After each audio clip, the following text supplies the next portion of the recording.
اللہ سبحان اللہ سبحان اللہ سبحان تو اس کی گرد کہتے جب نبی پاک صلی اللہ علیہ وسلم سجدہ فرماتے تھے تو آپ کی پیشانی پر گرد لگ جاتی تھی، تو کہنے والا کہہ رہا اسی گرد کو سلام کیا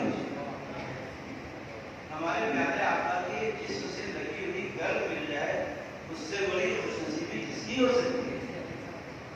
ملے کہیں جو حلیمہ کی پتلیوں والا، ملے کہیں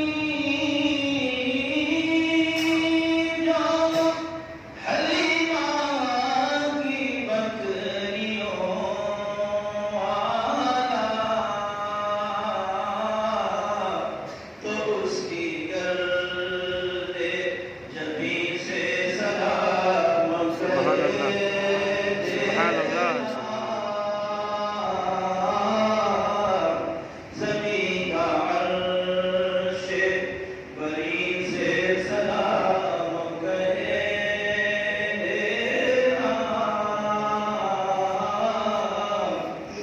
کہنے والا ہے، کہنا چاہ رہا ہے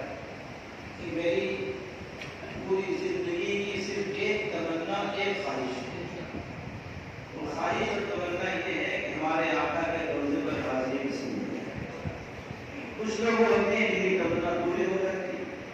کچھ لوگ ہوتے ہیں جو اپنی تمنا کو اپنے ساتھ لے کے دنیا سے چلے جاتے ہیں۔